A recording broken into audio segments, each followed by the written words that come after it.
In today's lesson, we will prove a quadrilateral is a rectangle. So what are the key properties of a rectangle? So a rectangle has all the properties of a parallelogram and two additional properties. The first additional property is that diagonals are congruent.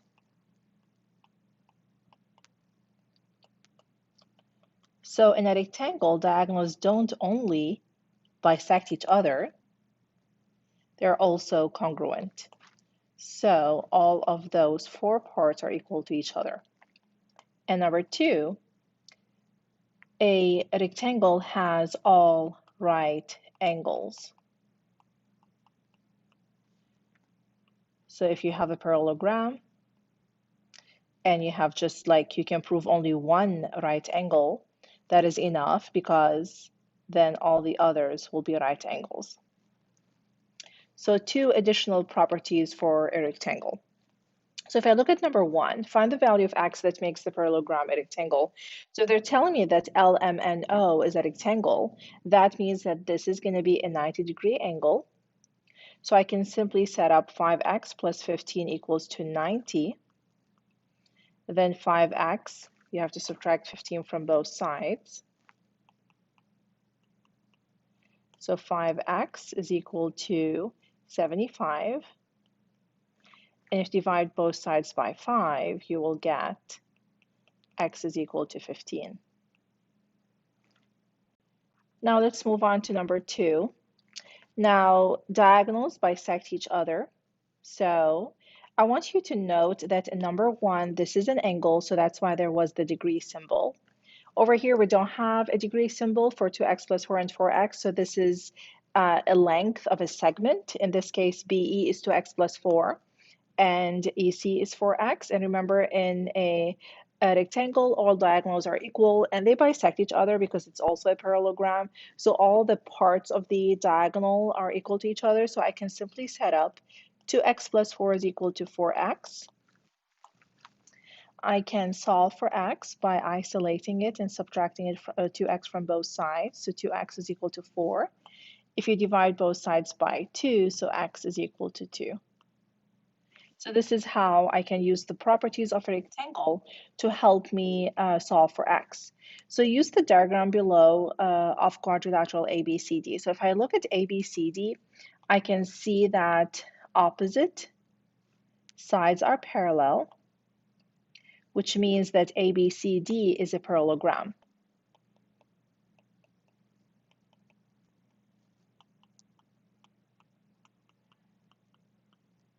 Because opposite sides are parallel. So you can prove that ABCD is a parallelogram because one of the properties was met, and that is opposite sides are parallel.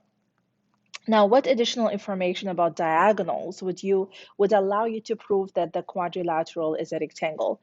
So remember, if this is a parallelogram, and I just proved that it's a parallelogram because opposite sides are parallel, that means that diagonals are bisecting each other. That's one of the properties of a parallelogram. Now, the additional thing is that I need to prove that the diagonals are congruent, because that is unique to the rectangle and not to the parallelogram. What other additional information would allow you to prove that this is a rectangle? If I can prove this, that only one angle is right, then that would be enough to prove the parallelogram is a rectangle. Why is that? So in number 4, they're asking, if a parallelogram has only one right angle, how can you prove it has 4 right angles? Draw a picture to explain.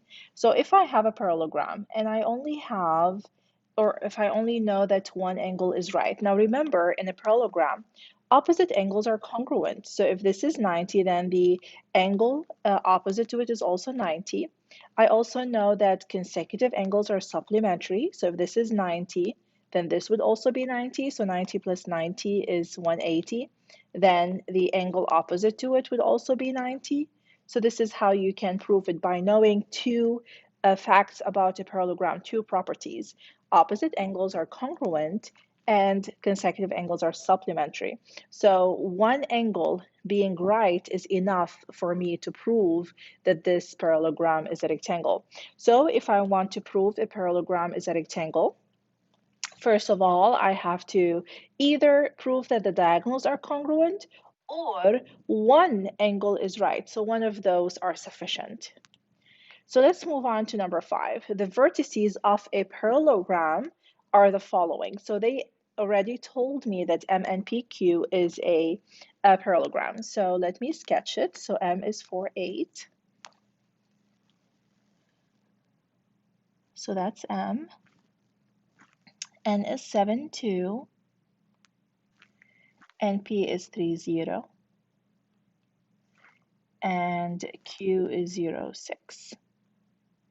Okay, so I'm going to connect those. So they have already told me that this is a parallelogram. So if they didn't tell me it's a parallelogram and they want me to prove that it's a rectangle, then first of all, I have to prove it a parallelogram, then I will have to prove it a rectangle. Since they already told me that MNPQ is a parallelogram, then I have to prove it just a rectangle, either by proving the diagonals are congruent or by proving that one angle is right. So use slopes or diagonals to show that MNPQ is a rectangle. The best way to do this is using slopes because you can simply count rise over run to know what the slopes are. So first of all, I know that this quadrilateral is a parallelogram, so I know that the opposite sides are going to be parallel. So if I really find the slope of the opposite sides, remember that if two lines are parallel, that means that the slope is going to be equal. If two lines are perpendicular, then that means that the slope is going to be opposite reciprocal. So they already told me that this is a parallelogram, so I already know that the opposite sides are parallel. I already know that the slopes of the opposite sides are going to be equal. Now I need to prove that the consecutive sides have opposite reciprocal slopes. So let's look at the slope of QM. So slope of QM. So I'm going to do rise over run because that's the simplest way to do it since I have the figure. So from Q to M, I will have to go up 2. So the rise is 2. And then I'm going to the right 4. So 1, 2, 3, 4. So 2 over 4, which simplifies to give me 1 over 2. So the slope of QM is 1 over 2. Now, if I want to find the slope of the consecutive side, so I can either find the slope of PQ or MN, it doesn't matter. So I'm going to find the slope of PQ. So again, I'm going to do rise over run. So from P, I'm going to count to Q. So I'm going 1, 2, 3, 4, 5, 6. So going up 6, so that's positive 6. And I'm going 1, 2, 3 to the left 3, so that's negative 3. So since I went to the left, that's a negative. So 6 divided by a negative 3, that's going to give me a negative 2. So if I look at the 1 over 2 and the negative 2, which is negative 2 over 1, then they are opposite reciprocal slopes. So slopes are opposite reciprocal.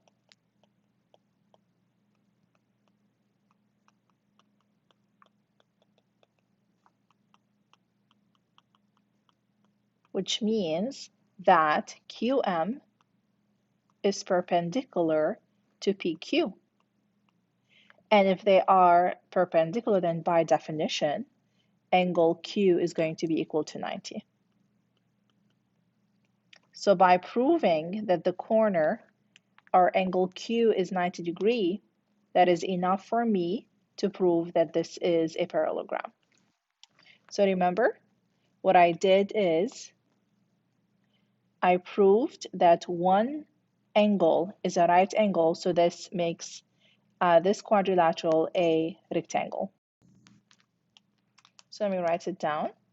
So the parallelogram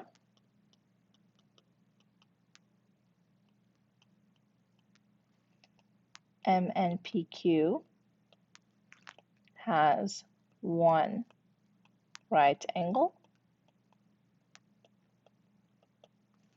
This proves that MNPQ is a rectangle.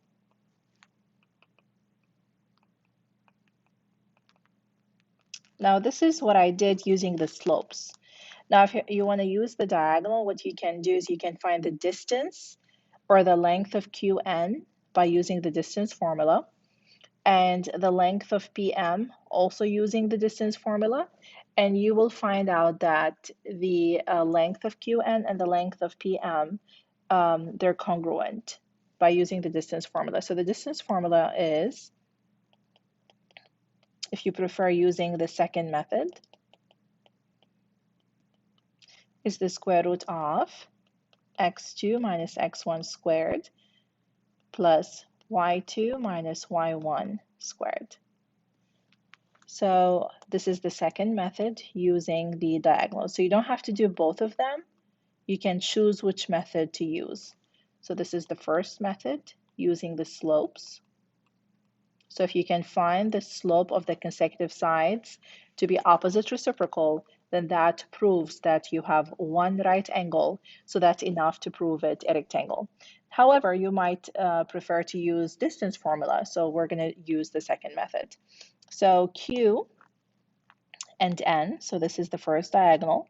So Q has the coordinates 0, 6, and N has the coordinates 7, 2. So I'm going to use the distance formula to find Qn. So x2 minus x1. So I'm going to label this to be my x1, y1, and this is x2, y2. So 7 minus 0. So 7 minus 0 squared plus 2 minus 6 squared. You can put all of this in the calculator. So let me clear it and put that in the calculator and show it to you. So 7 minus 0 squared plus 2 minus 6 squared. So I'm going to open the camera to show it to you.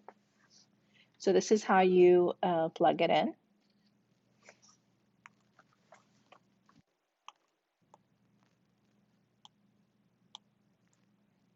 So that's going to be what we found over here. And if you press enter, you will find that the answer is going to be 8.06. And I'm going to do the same thing for PM. So let me write down the coordinates of P. The coordinates of P are 3, 0. And the coordinates of M, and that would be 4, 8. So if I want to find the distance between P and M, I use the distance formula. So if this is x1, y1, and this is x2, y2, so I can do 4 minus 3 squared plus 8 minus 0 squared. So I'm going to plug it in the calculator and snap a picture to show you how I plugged it in. Now, if I did everything correct, then these two has to be equal to each other because I know that in a rectangle, diagonals are congruent. So let me snap a picture of what I just did. So this is what I got, which is exactly the same distance. So I just proved that the diagonals are congruent, which means that this is a rectangle. So because diagonals are congruent,